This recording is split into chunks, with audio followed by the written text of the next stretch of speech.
దేవుని పరిచర్య చేస్తున్న దైవజనులు మరియు వేటపాలెం యొక్క ప్రాంతాల్లో ఒక నూతన గొప్ప పరిచర్యను జరిగిస్తున్న దైవ సేవకులు యవనస్తులు పాస్టర్ జగనయ్య గారు మన మధ్యలో ఉన్నారు. వారిని బట్టి ఒకసారి అందరం చప్పట్లు కొడుతూ ప్రభువును మహిమపరచుకున్నాం. స్తోత్రం స్తోత్రం. ఈ సమయమందు దేవుని యొక్క దాసును మరి లేచి దేవుని యొక్క వర్తమానాన్ని అందించవలసిందిగా వారిని ప్రేమతో కోరుచున్నాను. Praise Lord. Hallelujah hallelujah. సమయం ఇచ్చిన దేవునికి, అలాగనే స్థానిక దైవ సేవకులకి, మా మినిస్ట్రీ డైరెక్టర్ గారి డేవిడ్ పాల్గాయి గారికి, అలాగే సేవకులకి మీ అందరికీ నా హృదయపూర్వక వందనాలు తెలియజేస్తున్నాను. దేవుడు ఈరోజు సజీవ లెక్కలు నిలబెట్టి ఉన్నాడు కనుక ఈ స్థానంలో దేవుడి వర్తమానం నా ద్వారా మాట్లాడటానికి దేవుడు గొప్ప అవకాశం ఇచ్చాడు. దాన్ని బట్టి దేవుని స్తుతి చేద్దాం. హల్లెలూయా హల్లెలూయా. వర్తమానంలోకి వెళ్ళి వచ్చిన ప్రార్థన చేసుకున్న పరిశుద్ధుర, ప్రేమగల తండ్రి, కృపగల దేవ, మహోన్నతుర, జీవాధిపతి రక్షక, నీ నామను బట్టి వందనాలు తండ్రి. నిలబడి ఉన్నవాడిని నేను రక్షప తండ్రి, మాట్లాడేవాడు నీవి గనుక రక్షప తండ్రి. మా హృదయాల్ని ఏదైతే సరి చేయబడుతుందో వాక్యం రక్షప తండ్రి, ఇంకా కొదువుగా ఉందో దాని ద్వారా మీరు మాట్లాడి మా హృదయాల్ని సరిచేయమని యేసుక్రీస్తు నామములో అడిగి వేడుకుంటున్నాం తండ్రి. ఆమేన్. వర్తమానంలోకి వెళ్దాం. మార్కు సువార్త 11వ అధ్యాయము. మార్కు సువార్త 11వ అధ్యాయము 25వ వచనం చదువుకుందాం. 11:25.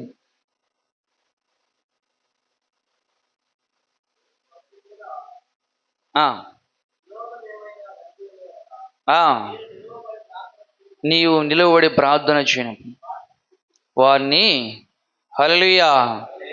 పరిశుద్ధాత్మ దేవుడు ఏమంటున్నాడంటే, కొన్ని ప్రార్థనలు ఉన్నాయి.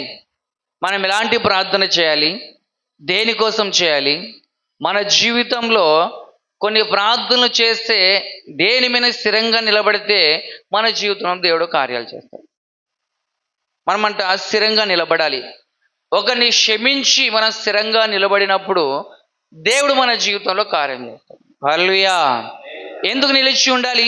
హృదయం సరైనది కాదు కాబట్టి మనము హృదయాన్ని స్థిరంగా నిలబెట్టాలి.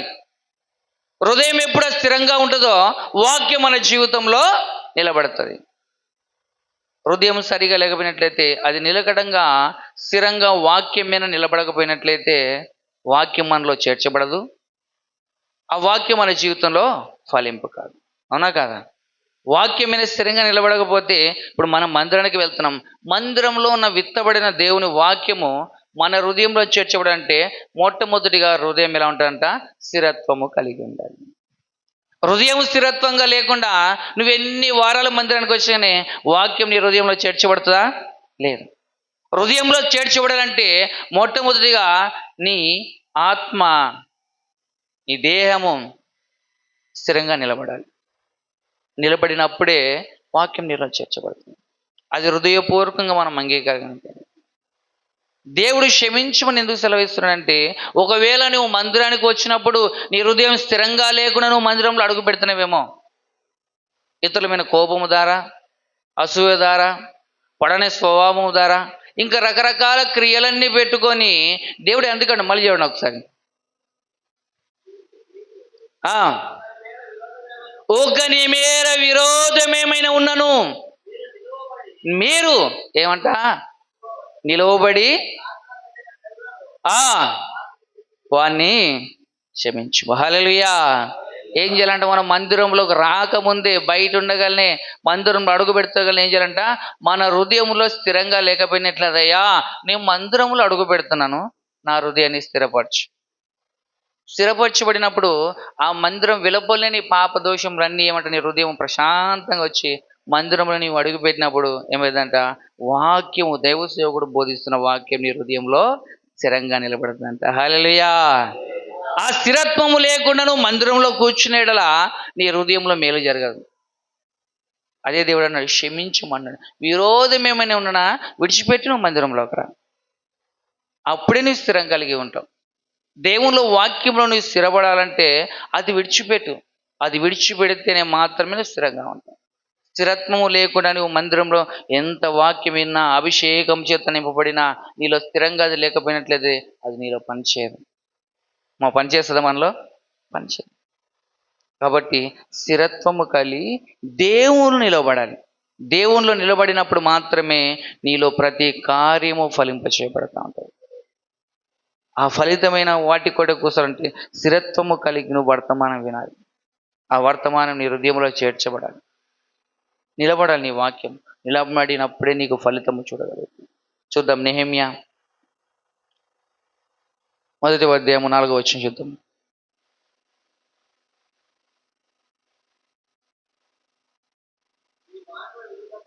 ఈ మాటలు వినినప్పుడు నేను కూర్చుండి ఏడ్చి కొన్ని దినములు దుఃఖముతో ఉపవాసముండి విజ్ఞాపన. అయితే ఆ ప్రాంతంలో ఇశ్రాయేలు ప్రజలకి శ్రమ వచ్చిందని ఆ భక్తుడు విన్నాడు. అక్కడ విన్నప్పుడు ఏం చేశాడంట? కూర్చొని ఏం చేశాడు? ఇందాక స్థిరత్వము కలిగి నిలబడాలని చెప్పి దేవుడు మాట్లాడాడు. ఇక్కడ కూర్చొని ఏం చేయాలంట? ప్రార్థన చేయాలి. ఎక్కడికి వచ్చి ప్రార్థన చేయాలి? మందిరానికి వచ్చి. ఎక్కడికి వచ్చి ప్రార్థన చేయాలంట? మందిరం ఆవరణలోకి వచ్చి ఆ వ్యక్తి అక్కడ ఇశ్రాయేలు ప్రజలకి శ్రమ వచ్చిందని చెప్పినప్పుడు ఆ వ్యక్తి ఉపవాసం ఉండి ఏడ్చి ప్రార్థన చేశాడంట. ఇప్పుడు మనం మందిరంలోకి వచ్చి శ్రమ వచ్చినప్పుడు, సమస్య వచ్చినప్పుడు మనం ఏం చేయాలి? ఉపవాసం ఉండి, ఆయన ఎవరో తెలియని ఇశ్రాయేలు ప్రజల కోసం, ఎవరు బంధువులు కాదు, స్నేహితులు కాదు, చుట్టాలు కాదు, వారి కోసం ఉపవాసం ఉండి ప్రార్థన చేస్తున్నాడు. ఈరోజు మన సంఘము కోసము, సంఘ దైవ సేవకు నిమిత్తము, సంఘంలో వచ్చే సమస్యల నిమిత్తము మనం ఉపవాస కూడికలు పెట్టుకున్నాం. ఎందుకు పెట్టుకుంటున్నాం? ఉపవాసం దేనికుంటున్నాము? సమస్య కోసం మనం ఉపవాసం ఉంటున్నాం. సహోదర ఐక్యత కలిగి ఉంటే ఎంత మేలు. మరి ఐక్యత కలిగి ఉండాలంటే ఇతరుల గురించి ఉపవాసం ఉండి ప్రార్థన చేయాలా లేదా? సంఘంలో ఏ సమస్య వచ్చినా మనదే. ఎందుకంటే మనం ఏక శరీరము కలిగినాం, ఒకే ఆత్మ ఒకే శరీరంలో మనం ఏం చేస్తామంట? ప్రతి నెల పాల్గొంటున్నాం కదా. ఒకటే ఆత్మ మన మీద పనిచేస్తుంది. మరి ఒకే ఆత్మ ఆయనలో పనిచేస్తుంది కాబట్టి ఆయన ఆ ఇశ్రాయేలు ప్రజల కోసం ఉపవాసం ఉండి కన్నీరు కార్చి ప్రార్థన చేశాడు. ఈరోజు ఆ ఐక్యత మందిరంలోకి వస్తే సంఘం కూడా దీవించబడతాడు, సేవకుడు దీవించబడతాడు, సంఘ పునాదులు ఇంకా ముందుకు వెళ్తూ ఉంటాయి. ఈ ప్రాంతం అనేక ప్రాంతాల్లో ఇంకా ఘనముగా వాడబడతా ఉంటుంది. హల్లెలూయా. మరి వారి గురించి ఎందుకు ప్రార్థన చేశాడు ఆయన ఉపవాసం ఉండి? ఆ దేశము, ఆ ప్రాంతము దీవించబడాలి, వారు పాపంలో పడకూడదు, వారి నరకానికి అప్పచెప్పకూడదు అని చెప్పేసి ఆయన ఏడ్చి ఉపవాసం ఉండి ప్రార్థన చేస్తారంట. ఈరోజు కూడా మనము కూడా ఐక్యత కలిగి, సంఘం ఐక్యత కలిగి కూర్చొని ప్రార్థన చేయాలి. మళ్ళీ ఎవరండి ఒకసారి.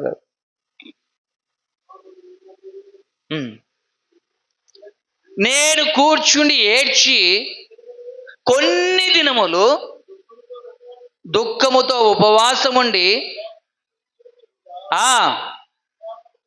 విజ్ఞాపన చేసింది. హల్లెలూయా. ప్రతి విషయంలో దేవుని యందు విజ్ఞాపన చేయాలి, మనుషులతో కాదు. మనుషులు ఎంత చెప్పినా అయ్యో పాపం అంటారు, కానీ మన సమస్యకి జవాబు ఎవరైనా ఇవ్వగలుగుతారా? నీకు జవాబు రావాలంటే మందిరానికి రావాలి.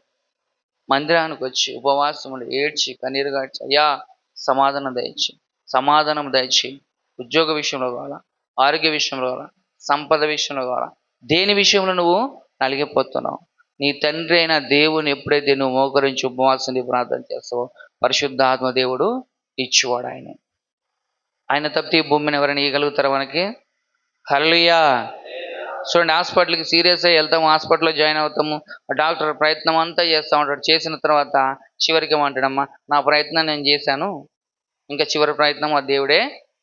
ఎవరి మీద వదిలేసే భారము? నువ్వు ఎక్కడ తిరిగినా మళ్ళీ ఎక్కడికి రావాలి? నువ్వు డాక్టర్ ఎంత ప్రయత్నం చేసినా మళ్ళీ ఎక్కడికి వచ్చాడు? దేవుని దగ్గరికి వచ్చాడా లేదా?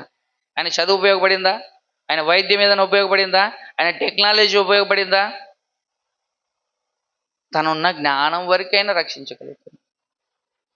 చివరికి ఆ దేవుడే కాపాడు. హల్లెలూయా. ఇటీవలే మా అక్క కొడుక్కి పాము కాటేసింది. ఆ పాము కాటేసిన వాళ్ళు ఎవరు బ్రతకలేదంట. అది తాటి పులుగు. అది అన్ని పాస్టర్లకి చెప్పాం, అలాగనే మందిరంలో దాగుంటారు, మందిరం కానీ అన్ని మందిరంలో సేవకులందరూ చెప్పాం, ప్రార్థన చేశారు. డాక్టర్లు అవకాశం లేదమ్మా, బ్రెయిన్కి ఎక్కేసింది, చేతులకి ఎక్కేసింది, మన స్పర్శలో లేడు ఆయన. 24 డోసులు ఇచ్చారు. 24 డోసులు కూడా 24 గంటలేమో వాళ్ళు కాపాడుతూనే ఉన్నారు వాళ్ళు. అంతతో ప్రార్థన చేసి అక్కడి నుంచి కిమ్స్కి తీసుకొచ్చారు. అనంతపురం నుంచి 48 గంటలు అంబులెన్స్లోనే హాస్పిటల్లోనే తిరుగుతూనే తీసుకొచ్చారు. కిమ్స్లోకి వచ్చారు. అందరు సేవకులు అందరూ ప్రార్థన చేస్తున్నారు, సంఘం ప్రార్థన చేస్తూ ఉన్నది. మరి ఏం చెప్పారంటే, ఏం కాదు, దేవుడు కాపాడుతారని చెప్పి ప్రతి ఒక్కరి నోట్లో, సేవకుల నోట్లో కానీ ఎవరి నోట్లో వాళ్ళు దేవుడు అదే మాట్లాడుతున్నారు. అక్కడికి వచ్చిన తర్వాత వాళ్ళు బ్రెయిన్కి ఎక్కేసింది, కాళ్ళకి ఎక్కేసింది, ఇంకా గుండెకి, లివర్కి, వాటికే. డాక్టర్లు గారు నీ పాము కాడేసిన వాళ్ళు ఇంతవరకు బ్రతకలేదా, తాడిబులు కాడేసిన వాళ్ళు. అయితే ఆ సమయంలో అందరు ఏడ్చి ప్రార్థన చేశారు. నైట్కే డాక్టర్లు ఆ ప్రాంతంలో వారు లేపారు. హల్లెలూయా, హల్లెలూయా. అంటే దేవుడు చేసే కార్యాలు కంటికి కనపడవు. మరి ఇక్కడ కూర్చొని ప్రార్థన చేస్తే ఆ ఇశ్రాయేలు ప్రజలంతా దేవుడు ఆయన ఉపవాసుని ప్రార్థన చేయగా అక్కడ మేలు జరిగింది. మరి ఇక్కడ ఉపవాసం ఉండి ప్రార్థన చేస్తే మన గ్రామానికి మేలు జరగదా? మన సంఘ పునాదులు విస్తారంగా ముందుకెళ్ళవా? మనం దీవించేవాడమ్మా. అక్కడేమో హృదయంలో స్థిరంగా నిలబడి ప్రార్థన చేయమన్నాడు దేవుడు. ఇక్కడేమో నువ్వు మందిరంలో కూర్చుని ప్రార్థన చేయమన్నాడు. మరి ఎలాంటి ప్రార్థన చేస్తున్నాం? ప్రతి వారం మనం స్థిరంగా నిలబడి మనము మందిరంలోకి అడుగు పెడుతున్నామా? మందిరంలోకి వచ్చిన తర్వాత మనం ఏడ్చి ప్రలాపించి మనం ప్రార్థన చేస్తున్నామా హృదయపూర్వకంగా? ఒక్కసారి మనం జ్ఞాపకం చేసుకో. ఆ ప్రార్థన జీవితం ఎలా ఉంది మనది? ఎలాంటి ప్రార్థనలు చేస్తున్నాం మందిరంకి వచ్చి? అందరిలాగా మనం కూడా వచ్చి 4 చప్పట్లు కొట్టి 4 చప్పట్లుండి మనం కూడా ఉపవాస్తున్నాం కదా అనుకోవటం కాదు. ఉపవాసం దేనికోసం? ఎందుకు మనం ప్రార్థన చేస్తున్నాం? మందిరంలోకి ఎందుకు అడుగు పెడుతున్నాం? స్థిరత్వం కలిగి పెడుతున్నానా? నామకార్థంగా ఈరోజు ఆదివారం కదా అని చెప్పేసి నేను మందిరంలో అడుగు పెడుతున్నా. నీకు కావాల్సిన నువ్వు తీసుకొని వెళ్తున్నావా? స్థిరం కలిగి నువ్వు తీసుకెళ్తున్నావు. నీకు ఏది కావాలో దాన్ని బట్టి నువ్వు జ్ఞాపకం చేసుకో. చూద్దాం 2 రాజులు 4వ అధ్యాయం 35వ వచనం చూద్దాం.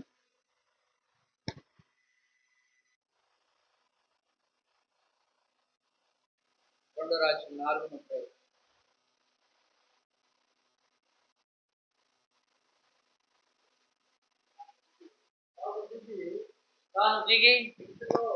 ఇంటిలో యువతల నుండి అవతలకు ఎన్నిసార్లు? ఒక్కసారి తిరిగి నడిచి మరలా మంచం మీదకి వెక్కి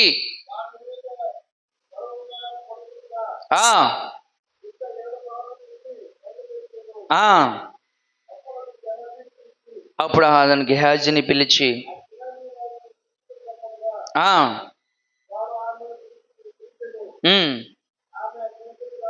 ఆయన యుద్ధకు రాగా నీ కుమారుని ఎత్తుకొని ఆమెతో చెప్పాను.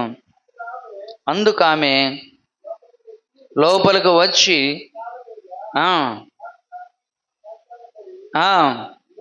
లేచి హల్లెలూయా. చూడండి, ప్రార్థన విషయంలో ఇలాంటి శరీర బలహీనత కావచ్చు, మనిషి ఎలాంటి ప్రాణాయామ స్థితిలో ఉండొచ్చు, ఆమెలో విశ్వాసం ఉంది కాబట్టి అక్కడ ప్రార్థన చేయగా ఆ వ్యక్తి కూడా తిరిగి లేచాడు. మనలో కూడా జీవము రావాలంటే దేవుని వాక్యము మనలో ఉన్నట్లయితే ఆటోమేటిక్గా జీవం వస్తుంది. వాక్యము లేకుండా మనలో జీవం రావాలంటే వస్తుందా? ఆ వ్యక్తి బాగలేని వ్యక్తిని, ఒకవేళ చనిపోయిన వ్యక్తిని కావచ్చు, శరీర బలహీనత వ్యక్తితో ఉన్న కావచ్చు, ఆ వ్యక్తి చుట్టూ ప్రార్థన చేయగా ఆ వ్యక్తిలో జీవం వచ్చింది. జీవం రావటానికి కారణం ఏంటంటే ఆమెలో విశ్వాసం ఉంది. ఎవరిలో ఉందంటే విశ్వాసము? హల్లెలూయా. మొట్టమొదటిగా ప్రార్థన చేసేటప్పుడు మనలో విశ్వాసం ఉండాలి. విశ్వాసం లేకుండా ప్రార్థన చేస్తే ఉపయోగం లేదు. ఉందా ఉపయోగము? హల్లెలూయా. ఇందాకేమో దేవుడు ఏం మాట్లాడాడు? నిలిచి ఉండమన్నాడు. దాని తర్వాత కూర్చుని ప్రార్థన చేయమన్నాడు. ఇక్కడ విశ్వాసం, హృదయంలో విశ్వాసం లేకుండా ప్రార్థన చేసే ఉపయోగము. విశ్వాసంతో నీవు ప్రార్థన చేసినలా దేవుడు ఎలాంటి పరిస్థితినైనా దాన్ని కదిలించేవాడు. ఆ పరిస్థితి విశ్వాసం. షడ్రక్, మేషకు, అబేద్నెగోలు ఉన్నారు. వారు అగ్నిగుండంలో వెళ్ళమన్నప్పుడు వారు సంతోషంగా వెళ్ళారు. ఎవరిని బట్టి విశ్వాసంతో వెళ్ళారు వారు? నా వెనక ఎవరు వస్తున్నారు? దేవుడు వస్తున్నారు. ఆయన నాతో ఉన్నాడు కనుక నేను సంతోషంగా అగ్నిగుండంలోకి వెళ్ళాను. వారితో కూడా పరిశుద్ధాత్మ దేవుడు కూడా అక్కడ సంచరిస్తున్నాడు. ఎందుకు సంచరిస్తున్నాడు? విశ్వాసం ఎవరిలో ఉంది? వాళ్ళు ముగ్గురులో విశ్వాసం ఉంది కాబట్టి వారు ముగ్గురు సంచరిస్తున్నప్పుడు దేవుడు నాతో ఉన్నాడు కనుక నేను సంతోషంగా లోపలికి వెళ్ళేదాన్ని. హల్లెలూయా, హల్లెలూయా. నీ సమస్యను కూడా మందిరానికి ఎలా తీసుకురావాలి? నాతో దేవుడు ఈరోజు మాట్లాడబోతున్నాడు, నా సమస్యతో మాట్లాడబోతున్నాడు, నా పరిస్థితితో దేవుడు మాట్లాడబోతున్నాడు. నేను వెళ్ళేటప్పుడు నాతో పాటు ఆశీర్వాదము వస్తుందా రాదా? ఆ విశ్వాసం ఉండాలన్నమాట. ఆ విశ్వాసము లేకుండా మనం ఎన్ని దినాలు ప్రయాణం చేసినాం, వెళ్ళేటప్పుడు మనం ఊరికి వెళ్ళొద్దు. ఏదైతే దేని నిమిత్తము నువ్వు మందిరానికి అడుగు పెట్టినావో దాన్ని తిరిగి తన జవాబు తీసుకెళ్ళాలి. ఆరాధనలో తీసుకెళ్తావా? దర్శనము ద్వారా తీసుకెళ్తావా? వాక్యము ద్వారా దాన్ని తీసుకెళ్తావా? హృదయముతో దేవుడు మాట్లాడతాడా? ఏదో ఒక రకంగా అయినా దేవుడు, పరిశుద్ధాత్మ దేవుడు ఆ రోజు నీతో మాట్లాడాలి. దాన్ని నువ్వు తీసుకొని హల్లెలూయా. అలాంటి స్థిరత్వము కలిగి నీ జీవితం ఉండాలి. మందిరంలో ప్రతిసారి మనము ప్రయాణం, దేవునిలో మందిరంలో అడుగు పెడుతున్న ప్రతిసారి ఇవన్నీ మనలో ఉన్నాయా? మనం ఒట్టిగా వెళ్తున్నాం. ఈరోజు నా హృదయానికి కావాల్సిన నేను తీసుకున్నానా? అది నాకు దొరికిందా? నేను విశ్వాసంతో ఈరోజు ప్రార్థన చేశానా? ఆ విశ్వాసత నాలో ఉందా? నీ హృదయాన్ని ఏం చేసుకోవాలంట? పరీక్షించు. నీ హృదయం స్థిరంగా ఉంటే ఇవన్నీ ఆటోమేటిక్గా నీలో వస్తాయి. మొట్టమొదటిగా హృదయము స్థిరంగా లేకపోయినట్లయితే, రెండో విధంగా దేవుడు నీవు కూర్చొని మందిరములు ఏడ్చి ప్రలాపించి ప్రార్థన చేయకపోతే, మూడోదిగా నీలో విశ్వాసం నీలో చేర్చబడదు. ఆ విశ్వాసం చేర్చబడాలి అంటే ఒక్కొక్క మెట్టు నీవు అడుగు పెడతా ఉండాలి. అప్పుడే ఈ క్రియలన్నీ నీ జీవితంలో జరుగుతూ ఉంటాయి. హల్లెలూయా, హల్లెలూయా. చూద్దాం లూకాసు వార్త 22వ అధ్యాయము 41వ వచనం చూద్దాం.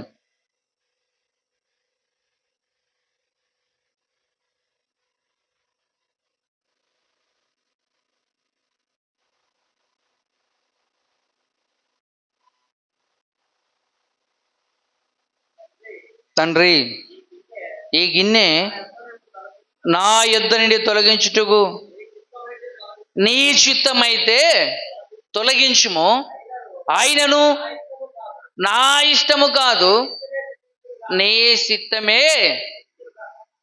ప్రార్థన చేయాలి. దేవుని చేత మోకరించాలంటే, ప్రార్థన చేయాలంటే కొన్ని విషయంలో మనం తొందరపాటు నిర్ణయం తీసుకుంటాం. ఆ తొందరపాటు నిర్ణయాలు కాదు. నీవు మోకరించి దేవుని దగ్గర, నా చిత్తము కాదు ప్రభా, అది నీ చిత్తమై ఉన్నది, మాట్లాడువాడు నీవు, నా జీవితంలో కార్యము చేయవాడు నీవు, అది నీ చిత్తమైతే నా దగ్గర నుంచి అది తొలగించుము. హల్లెలూయా. కొంత యవ్వన బిడ్డలు కొన్ని విషయంలో తొందరపాటు నిర్ణయాలు తీసుకుంటూ ఉంటారు. వివాహ విషయంలో కావచ్చు, ఒకవేళ ఉద్యోగ విషయంలో కావచ్చు, ఇంకా దేని విషయంలోకైనా కానీ కొన్ని తొందరపాటు నిర్ణయాలు మనం తీసుకుంటూ ఉంటాం. ఆ తొందరపాటు నిర్ణయాలు దేవునికి, అది కొన్నిసార్లు మనం నష్టాన్ని సమకూరుస్తాం. కొంతమంది అంటారు, అయ్యా నేను తెలియక చేశాను, నేను నష్టపోయాను. ఎందుకు నష్టపోవాలి? ఈ జీవితాన్ని ఇచ్చినవాడు ఆయనే, మన జీవితాన్ని స్థిరపరిచేవాడు కూడా ఆయనే. అయ్యా మొట్టమొదటిగా ఏ సమయంలో ఎక్కడికి వెళ్తున్నా కానీ దైవ సేవకుడి విషయంలో దైవ సేవకుడు చెప్పాయా, ఆయన ఉద్యోగానికి వెళ్తున్నాను, ప్రార్థన చేయి, ఆయన చిత్తమైతే నా జీవితంలో మేలు చేస్తాడు. అలాంటి వివాహానికి వెళ్తున్నాను, ఆయన చిత్తమైతే నాకు, నీ చిత్తమైతే నా దగ్గర నుంచి, లేకపోతే ఈ గిన్నె నుంచి నన్ను తొలగించుకో. ఏ విషయంనైనా నేను ప్రతి విషయాన్ని పరిశుద్ధాత్మ దేవునికి అప్పచెప్పాలి. మనం దేవుని అప్పచెప్పకుండా ఏ విషయంలో తొందరపాటు నిర్ణయాలు తీసుకున్నాం అనుకోండి, మన జీవితంలో దాన్ని నష్టమే సమకూర్చు. కాబట్టి నీవు మోకరించి దేవుని అడగాలి ఈ విషయం. అయ్యా నా గిన్నె ఎలా ఉంది, నా పరిస్థితి ఎలా ఉంది ప్రభువా, నిన్ను సరిచేయబడుతున్నానా, లేకపోతే లోకం తంటుగట్టి ఉన్నానా, నన్ను సరిచేయి, నీ చిత్తం ఏంటి నా జీవితంలో మేలు జరిగించు. అలాంటి మేలు జీవితం నీ జీవితంలో జరగాలంటే నీవు దేవుని వెంబడించాలి. హల్లెలూయా. దేవుని వెంబడించకుండా ఇవన్నీ క్రియలు ఒక్కొక్కటి ఏవైతే ఉన్నాయో ఆ కట్టడలన్నీ నువ్వు అనుసరించకపోయినట్లయితే నీ జీవితం అక్కడే ఆగిపోతుంది. అందరు ఎదుగుతూ ఉన్నారు. ఎందుకు? దేవుడు వారి హృదయంతో మాట్లాడుతున్నారు కనుక వారు దీవించబడుతున్నారు. కొన్నిసార్లు మనం అనుకుంటాం, వారు దీవించబడుతున్నారే, వారి ఉద్యోగ విషయంలో, ఆరోగ్య విషయంలో, సంపద విషయంలో వారు దీవించబడుతున్నారే. దేవుడు వారితో మాట్లాడుతున్నాడు, ఇంకా నా స్థితిగతి, నా పరిస్థితి ఎందుకు ఇలా ఉంది అని కొన్నిసార్లు మనం ఆలోచిస్తాం. దానికి కారణం ఏంటంటే స్థిరత్వము కలిగలేదు. మనం ప్రార్థించట్లేదు, ఉపవాసం, దేవుళ్ళు నిలిచిలేము, విశ్వాసము కలిగిలేము. ఇవన్నీ ఒక్కొక్కటి మన జీవితంలో జరగట్లేదు. కనుకనే దేవుడు ఏమన్నంటే నీ చిత్తం ఏమై ఉన్నదో నా జీవితంలో జరిగించు ప్రభువా. హల్లెలూయా. కొన్ని తొందరపాటు నిర్ణయాల వల్ల మనం ఎన్నో నష్టాలను సమకూరుస్తాం. దేవునికి అప్పచెప్పకుండా మనం ఏది కూడా చేయకూడదు. మొట్టమొదటిగా దేవునికి అప్పచెప్పినట్లయితే సమస్తమును దేవుడు చేయవాడు ఆయనే. ప్రతిదీ దేవునికి అప్పచెప్పాలి. ఏ విషయంలో కూడా దేవునికి అప్పచెప్పాలి. చూద్దాం, దాంట్లో 2 రాజుల గ్రంథం 4:36 చదవండి. 4:36.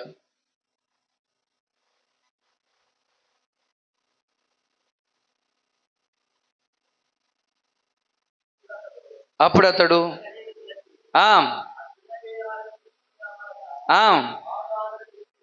ఆమెను పిలిచెను.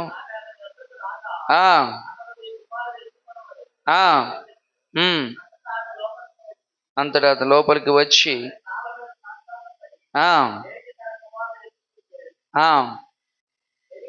ఎలీషా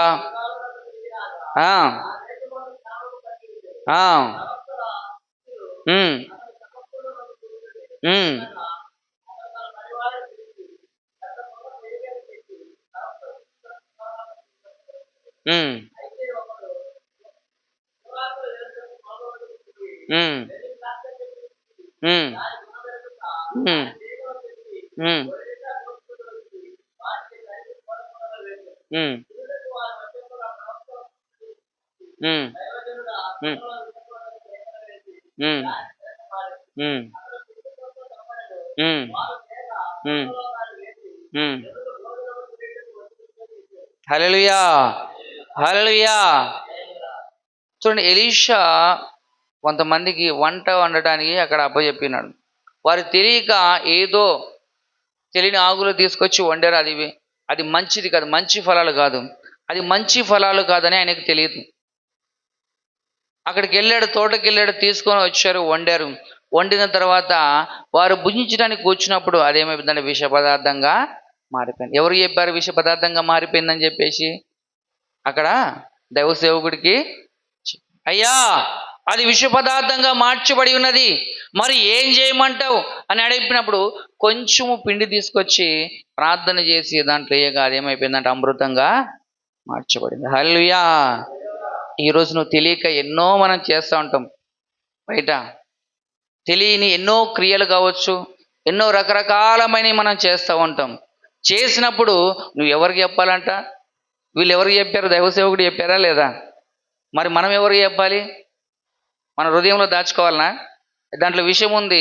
నువ్వు విషయంతో నువ్వు పోరాడుతున్నావు, లోకముతో పోరాడుతున్నావు. లోకముతో పోరాడినప్పుడు అది నీలోనే పెట్టుకున్నట్లయితే, దైవ సేవకుడు చెప్పకపోయినట్లయితే ఆ విషయం ఒకరోజు నేను మింగేస్తాను. అది తిన్నట్లయితే చనిపోతారు కదా. హల్లెలూయా. మరి వీళ్ళెవరికి చెప్పారు? శిష్యులు అధికారికి చెప్పారు. వాళ్ళు, అయ్యా వీడు తెలియక తీసుకొచ్చేశాడు, ఇది వండామయ్యా, విషంగా మార్చబడింది అన్నప్పుడు ఆయన కొంచెము పిండి తీసుకువచ్చి దాంట్లో వేయగా అదేమైపోయిందంట అమృతంగా మార్చబడింది. అమృతంగా మార్చబడిన ఆ ప్రాంతం, హృదయం అమృతంగా మార్చబడి. అలాగనే నీలో చెడుతనాన్ని పోగొట్టాలంటే నీ దైవ సేవకుడు చెప్పినట్లయితే, దైవ సేవకుడు తన ప్రార్థన ద్వారా, అభిషేకం ద్వారా, మాటల ద్వారా నీలో నా చెడుతనాన్ని అమృతంగా మార్చేవాడు. హల్లెలూయా, హల్లెలూయా. మరి దైవ సేవకుడు ప్రతిదీ కూడా మనము పాలు పంచుకున్నట్లయితే మన చెడుతనాన్ని కూడా అమృతంగా మార్చేవాడు ఆయన. మరి చెప్పకుండా మనలో మనమే కుమిలిపోతే ఉపయోగం ఉందా? వారు చెప్పకపోయినట్లయితే ఆ విషయాన్ని అంతా తిని వారందరూ చనిపోయేవారు కదా. కాబట్టి దైవ సేవకుడు అంటు కట్టి ఉండాలి. మనం ఎంత దగ్గరగా అంటు కట్టి ఉంటామో అంత మన జీవితం మేలుకరంగా మార్చబడుతుంది. కనుక దేవుని వాక్యం సెలవిచ్చబడుతోంది, మొట్టమొదటిగా మనం ఏంటంటే స్థిరంగా మన హృదయము స్థిరంగా నిలబడి మన మందిరంలో అడుగుపెట్టినట్లయితే ప్రతి వర్తమానం మనలో పనిచేస్తుంటుంది. మందిరంలోకి వచ్చిన తర్వాత మనము ఏదైతే మనం కన్నీరు కార్చి కూర్చొని మనం ఎప్పుడైతే మనం ప్రార్థన చేస్తామో మన జీవితంలో మేలు దేవుడు చేస్తాడు. తర్వాత విశ్వాసము కలిగి మనం ఎప్పుడైతే విశ్వాసం రావాలంటే ఈ 2 క్రియలు చేసుకోవడం మనలోకి రావాలి. నీ విశ్వాసతను బట్టే నువ్వు వెళ్ళేటప్పుడు నువ్వు సంతోషిని ఆశీర్వాదం నువ్వు తీసుకెళ్తావు. అలాగనే ప్రతిదీ కూడా మనము దైవ సేవకుడు చెప్పినట్లయితే మనది చెడుతనాన్ని కూడా అమృతంగా మార్చే దేవుడే. హల్లెలూయా. మరి పరిశుద్ధాత్మ దేవుడు మనం ఎలా అయితే మన మందిరంలో అడుగు పెట్టేటప్పుడు మనం ఎలా మనం మార్చుకున్నట్లయితే దేవుడు మన జీవితంలో ఎలాంటి కార్యాలు చేస్తాడో దేవుడు మనతో మాట్లాడాడు. మరి సంఘానికి దేవునికి మనం అంటుకట్టి ఉందామా? అంటుకట్టి ఉంటే ఎలాంటి మేలు జరుగుతాయి, ఎలా దీవించబడతాం, ఎలాంటి ప్రార్థన జీవితం మనలో ఉండాలి, ఎలాంటి ప్రార్థన చేస్తే ఎలాంటి మేలు దేవుడు చేస్తాడు. పరిశుద్ధాత్మ దేవుడు ఈరోజు మనతో మాట్లాడు కనుక అలాంటి జీవితం కలిగి ఉందము గాక. దేవుడు ఇచ్చిన వాక్యం దీవించును గాక. ప్రార్థన చేసుకుందాం. స్తోత్రం స్తోత్రం స్తోత్రులు నాయనా. దేవానికి వందనాలు వందనాలు. స్తోత్రం స్తోత్రం స్తోత్రం స్తోత్రం. హల్లెలూయా హల్లెలూయా హల్లెలూయా. ప్రియులారెంతో కూడా కానీ మాటలను దేవుడు ఉదయకాలమందు మనము దేవుని సన్నిధిలో ప్రార్థన చేయనప్పుడు మన స్థిర జీవితాన్ని కలిగి ఉన్నామా అని గుర్తు చేసుకొని మనసైతే ఉంది, ప్రభు కొరకు బ్రతకాలని ఉంది, పాపం చేయొద్దనిపిస్తుంది, నిద్రపోకుండా ప్రార్థన చేయాలనిపిస్తుంది, మంచిగా వాక్యం చదవాలనిపిస్తుంది, కానీ ఉండలేకపోతున్నానని బాధపడుతున్నావా? అయితే ఉపవాసం ఉండు. ఉపవాసం ఉండి కన్నీరేయుడువు. దేవుడు నీ ఆత్మీయ జీవితాన్ని నిలబెడతాడు. స్తోత్రం స్తోత్రం స్తోత్రం. ఈ ఉదయ కాలమందు ప్రభు దేవుని సన్నిధిలో మరి విశ్వాసముతో నమ్మకముతో పిల్లలు చనిపోయే బిడ్డను బ్రతికున్నటువంటి గొప్ప విశ్వాసంతో అలా దైవజనుడిని వెంబడించమని చివరిగా దేవుని మాటల ద్వారా ఉదయకాలం ప్రభు మాట్లాడండి. ఆ మాటలు మన వెనుకలో దీవించినట్లు మనం ప్రార్థన చేసుకుందాం. స్తోత్రం స్తోత్రం స్తోత్రం. హల్లెలూయా. మన మధ్యలో నచ్చిన బాబు గారు ప్రార్థన చేస్తారు. తర్వాత తిమోతయ్య గారు ఆశీర్వాదం ఇస్తారు.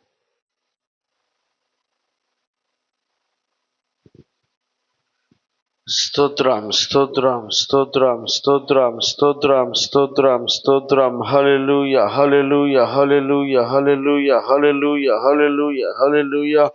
పరిశుద్ధుడైన తండ్రి, గొప్ప దేవ, సర్వశక్తిమంతుడా, సర్వాధికారి, నీకు వందనాలు స్తోత్రాలు చెల్లిస్తూ ఉన్నా. నీ కృప చేతనైనా మమ్మల్ని అందరినీ బలపరుస్తున్నాయినా దేవా. ఈ ఉదయ కాలమునైనా దేవా స్తుతి ఆరాధన ద్వారాను అలాగే ప్రభా నీ దాసుల యొక్క నోటి మాట ద్వారాను దేవా మీరు మాతో మాట్లాడుతూ మమ్మల్ని నడిపిస్తూ ఉన్న మా తండ్రి, నీకు వందనాలు స్తోత్రాలు చెల్లిస్తూ ఉన్నాం ప్రభా. దేవా మేము స్థిరత్వం కలిగినైనా దేవా నీ సన్నిధానంలో ప్రభా మోకరించి ప్రార్థన చేస్తున్నైనా దేవా మీ యొక్క చిత్తాన్ని ఎరిగిన వారమైనా ముందు కొనసాగుటకునైనా దేవా నీ కృపను అనుగ్రహించమని వేడుకుంటూ ఉన్నాం ప్రభా. దేవా నీకే స్తోత్రాలు చెల్లిస్తూ ఉన్నాం. అనేక విషయాల్లో తెలిసి తెలియక తొందరపాటు నిర్ణయాలతో ప్రభా దేవా ఏమి జరిగినప్పటికీ నైనా నీకు అప్పగించుకుని మరలా తిరిగి అది ఆశీర్వాదకరంగా మార్చుకోవడానికి కృపను అనుగ్రహించమని వేడుకుంటూ ఉన్నాం తండ్రి. నీకు స్తోత్రాలు చెల్లిస్తూ ఉన్నాం ప్రభా. అయా నీకే మహిమ చెల్లిస్తూ ఉన్నాం ప్రభా. దేవా ఈ ఉదయ కాలమునైనా దేవా మేమందరము కలిసినైనా ఈ సన్నిధానంలో మీరు మాకు ఇచ్చినటువంటి ధన్యతను జ్ఞాపకం చేసుకుంటున్నాయినా ఏకీవించినైనా దేవా ఇటు రీతిగా కలుసుకున్నట్టుకునైనా మీరు మాకు అనుగ్రహించిన కృపను బట్టి నీకు స్తోత్రాలు చెల్లిస్తూ ఉన్నాం ప్రభా. నీకే మహిమ చెల్లిస్తూ ఉన్నాం దేవా. యొక్క స్థానిక సంఘమును జ్ఞాపకం చేసుకోండి నాయనా దేవా. స్థానిక సేవకులను జ్ఞాపకం చేసుకోండి నాయనా దేవా. వారు చేస్తున్న పరిచర్యను దీవించి ఆశీర్వదించండి నాయన దేవా. వారి సేవకుని యొక్క కుటుంబమును మీరు దీవించి ఆశీర్వదించండి నాయన. అలాగే ప్రభా ఈ ప్రాంతపు ప్రజలను దీవించి ఆశీర్వదించండి నాయన. ఈ గ్రామమును దీవించి ఆశీర్వదించండి నాయన దేవా. ప్రతి కుటుంబంలో శాంతి శాంతి సమాధానముతో నింపమని వేడుకుంటూ ఉన్నాం ప్రభా.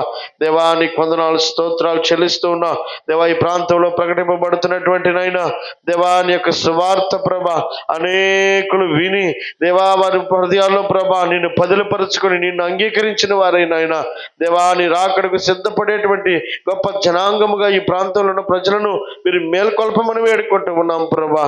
నీకు వందనాలు స్తోత్రాలు చెల్లిస్తూ ఉన్నాం ప్రభా. దేవా యవన బిడ్డలను జ్ఞాపకం చేసుకోండి ఆయన, తొట్టిల్లిపోకుండా నీ సన్నిధానంలో స్థిరత్వంతో నిలబడడానికి కృపను అనుగ్రహించమని వేడుకుంటూ ఉన్నాం దేవా. నీ బిడ్డలు చేసిన పరిచర్యను దీవించి ఆశీర్వదించండి నాయన, వారి కుటుంబాలను దీవించి ఆశీర్వదించండి నాయన. నీకు స్తోత్రాలు చెల్లిస్తూ ఉన్నాం ప్రభా.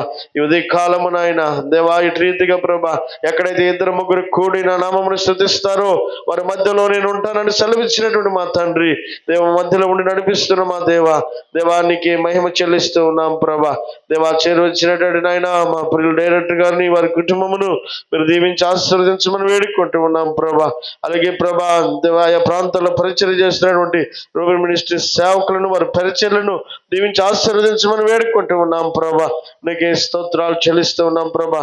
వర్తమానం అందించినటువంటి దాసులు జగన్ పాస్టర్ గారిని వారి కుటుంబం దీవించి ఆశీర్వదించమని వేడుకుంటూ ఉన్నాం ప్రభా.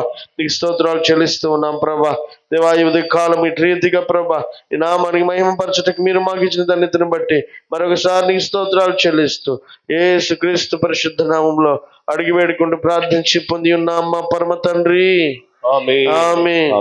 పరమ తండ్రి అయిన దేవుని ప్రేమ, మన ప్రభు అయినటువంటి యేసుక్రీస్తుల వారి యొక్క కృప, ఈ ఉదయ కాలము స్థితికోటం నడిపించినటువంటి దాసులకును, వాక్యం చెప్పినటువంటి దాసులకును, మరి డైరెక్టర్ గారికును, అలాగనే స్థానిక సంఘ కాపరి ఒక కుటుంబానికి, వారి పరిశరీకును, కూడి వచ్చిన బిడ్డలందరికీ దేవుడు సదాకాలము తోడయ్యుండి వాళ్ళందరినీ కూడా ఆయన కృపలో కాపాడును గాక. ఆమేన్.